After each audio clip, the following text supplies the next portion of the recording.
All right. On to you, Frank. What's in there this time? Tequila. It's always tequila.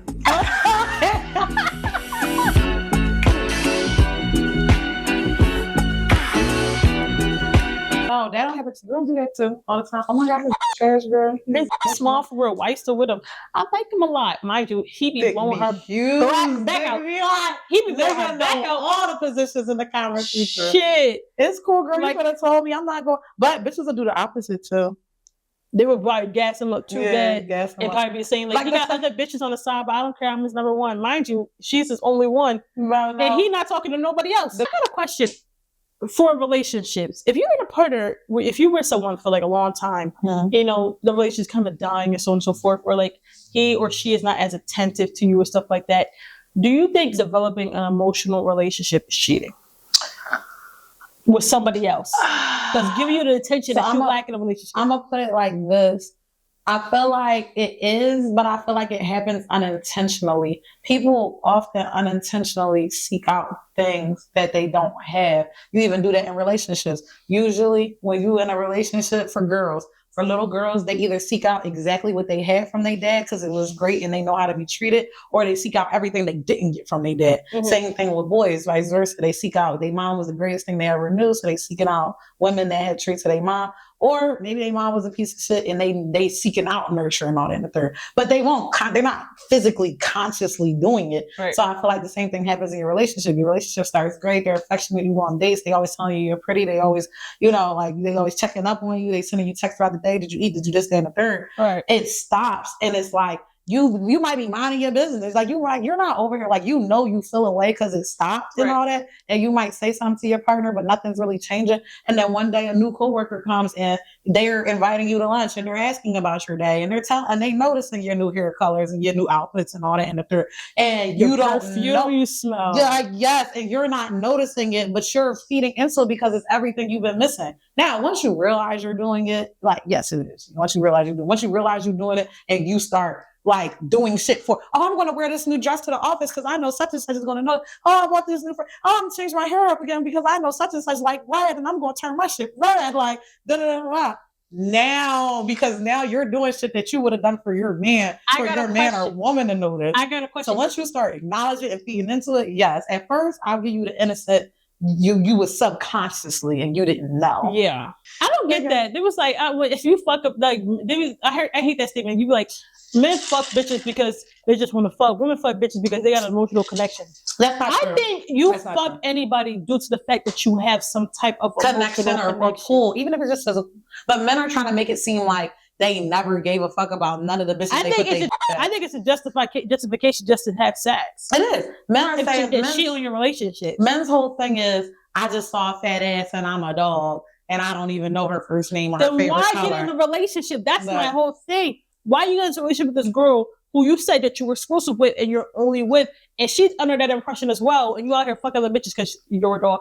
Shut the fuck up. Shut the fuck up. Like, because first of all, bro, you not no, like, so you don't have no control. Like, you're just not an adult, is what you telling me. That's what I'm chalking that up to. You're not an adult. Your fucking dick just leaves you like a fucking. If you want to be into polygamy, let bitches know that. Sexual. What do you think about sexual relationships? Do you think like that's a healthy way to like develop a long-term relationship? So y'all, because we did get into this a little bit. Oh my God, I tried to start it a little bit, my little whole phase or whatever the case. Yeah, you told me about that. Because he tried to gaslight me. I got you. He tried to gaslight me. What do you mean he tried to gaslight me? Like, yo, he really tried to gaslight me. I swear to God. Oh my God. Yeah. But y'all know I finally did try to have my little hope phase or whatever the case may be. And technically that's not a one night stand. But how many times you had sex after that? Once. We had sex once. But it's still not a one night stand because I knew him. I've been on him. A one night stand is a one night stand due to the fact that y'all have sex for that one night. Okay, then bet. I had my first one night stand out the way. So I finally had a one night stand, y'all. But it wasn't going to be a one night stand. But then the nigga tried to gaslight me afterwards. Like, hold on, wait. So start right there. But to answer the question, so I'll put it to you like this. I'm unsure. I used to always be one of those, like, you got to get to know somebody deeply and emotionally and this, that, and the third. And like, cause you know, like sex isn't everything and this, that, and the third. But I've also always been on the side where it's like, if we don't have good sex, we're not going to have a good relationship. And I'm already knowing that because I am a sexual being. I'm a sexual person. Now, some people out here with some little libidos and all that. And that's good. That's cool and dandy for them. If we ain't finna fuck, we ain't finna be together. Like, then that's just me. But I've seen people have what was supposed to be a one night stand and they turn into 13 years. And then I've seen people, you know, wait all this time, wait damn near to a relationship, damn near all the way to fuck up to marriage. And then that shit don't last more than fucking 4 or 5 months after they get serious and make shit official. So I really feel like whatever's going to work for you, it's just going to work for you. But no, when it comes to like I knew a girl who developed a relationship doing her having a friends with benefits. It all started because how she felt about his, you know, who, and she was like, I refuse to let any bitch have that. And I could have kind of felt like that about this one. That shit was good. And I said, girl, y'all are friends with benefits. It's not really exclusive. He can fuck anybody he want. She found out he was fucking another bitch. She rolled up on him. But wait, he was with it though? He liked that crazy shit? For some odd reason. You know, some niggas like that crazy shit. For some odd reason. He said, oh, that got you come on, back. she buying him shit and so on and so forth. I'm like, damn, what did this man get? He got the Captain Hook. Yo, some niggas, well, shout out to the niggas that know how to fuck. That's a good thing. Shout out to my husband. Shout out what do you think about fucking on the first night of a date? Okay, so I've never done it, but apparently it's okay. That's great too. But my thing is this: I feel like, and it's like, because I try not to be like that or be braggadocious or whatever. But I feel like I got a few blessings to bestow. Okay, like the coochie ain't seen that many niggas. Yeah. Because all in all, I can still count my bodies on my hands. Yeah. So like the coochie ain't seen that many niggas. The throat ain't seen that many niggas. I'm already knowing I'm goated in the throat category, and I haven't heard no complaints about the coochie either. I just cannot imagine fucking you and it'd be a waste of my time. I could not imagine, and that's why I feel like that's genuinely what stops me from having a full face. Because imagine I give you all this good throat, all this great ass, and you give me 4 minutes of what the fuck is going on here? The thing is, I remember I actually took away that stigma because I remember was in the beginning of a relationship. We went on a date or something like that, and I actually really did like him. He's like a big guy.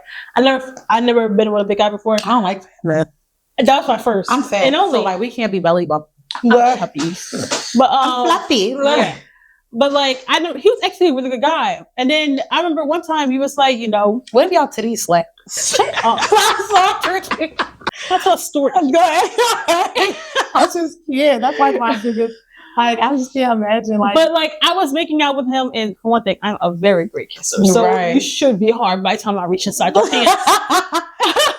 So I'm all reaching down there, you know, trying to get kind of bills. I see what you're working with. And I was like, the funny thing is, it came to my head so fast before I could even think about stopping myself. And I asked him, "Are you hard?" And he said, "Yes." And I said, "Oh, because I can't find it." He was hard, and it was in my hand. And I mean, you didn't know. And I mean, with the most sincerest description. I'm not going to say anything. This is what it was like. Girl, it was that skinny and just. This is what it was like being. This is what it was like. You don't even have big hands. You got very small hands. I have very small hands. Very small hands too, y'all. This is what it was like, and I was very concerned. Bro, because that's. Like that, and then like I could, it's like the air, it's just like the mood in the air just went away. I'm sure it did. So when I started dating my husband, me and him literally, he took me on a date. We didn't even kiss the first night we went on a date. Usually you spend the night with a kiss. It was really nice. We did not do that, but it was also a really nice date. Right. The first time we ever kissed was when we had sex. Aw, what? Really? Yes. That was the first time we ever kissed, and the kiss was great. Love that. And the entire week I'm getting to know my husband. I was like, please, God, let the dick be strong. At least give me about 5 or 6 inches. She said, Lord, I come to you as your humble servant. I'm not asking for much. I can work with because I'm a crime because I was already falling head over heels. Like you already liked her. I was falling head over heels for my husband. So when he whipped it out, I was like, I got the job done, and we've been together ever since. Right. But with all your relationships you're going to develop in this age, in the time era of your early 20s, late teens, going into your adulthood, and so on and so forth, just always go into your new relationships, especially new relationships, with a sense of discernment. Yes, and I know you young, you really want to believe that nigga like you and this, that, and the third, but if he like you, let's just be honest. Like, if we look at the numbers, it's for every one man in the world, it's like 5 to 6 bitches. And if he actually, and it's not a lot of nice, good, having sense in their brain boys. So, like, if you like him, 2 more bitches probably like him, whether they be new or from his past, and they probably at least want to spend back and get a piece. And let's be real, he's 20, he's letting them do it. Just protect yourself, yo. Protect yourself. That's it. Your feelings and your body. If you're worried about if you would have made a committed relationship, in my opinion, wait until you're 23. Yeah, something like that. 19, 20. Like we said, some of y'all might be fresh out of high school. All of that is. Yeah. I always believe that you shouldn't be worried about being in a committed full-time relationship until you're like later in your 20s. Yeah. I want to say finish school and stuff. Like, you can build. Like, and this is another thing too. Don't be scared of, like, because I know a lot of people now, talking stage is a bit wild, but don't be scared of long-term dating. Yeah. Like, there's a difference between talking stage and dating, and I know a lot of people in this generation get that fucked up. There's a difference between a talking stage and dating. Talking stage is just literally on the phone and stuff, but dating, once we decide, there's a way to date exclusively and non-exclusively. Yeah. It is completely fine to date somebody non-exclusively for an extended period of time, and then, y'all go ahead and develop that further. Right. But, like, let's say you do have a nigga that you like, and y'all like each other, but y'all still in high school, and you got a year and a half left. Listen, let's date. We are dating. You're my boo. I'm your boo, this, and the third. But we're not exclusive. So that way, if they do something, you don't feel the need to fucking chop their dick off or fucking blow this bitch brains out because you're not played and y'all was dating non-exclusively. So if anything does happen and all that, but that's also a really good test if y'all are dating non-exclusively and they choose to be exclusive to you. Yeah, maybe we can go ahead and move that to full-blown girlfriend and boyfriend when I'm done focusing on my priorities. Yeah, and again, have fun. Above all else, this is a great way to be fun. Have fun. Don't put your eggs in all one. Don't all put your eggs in all one basket.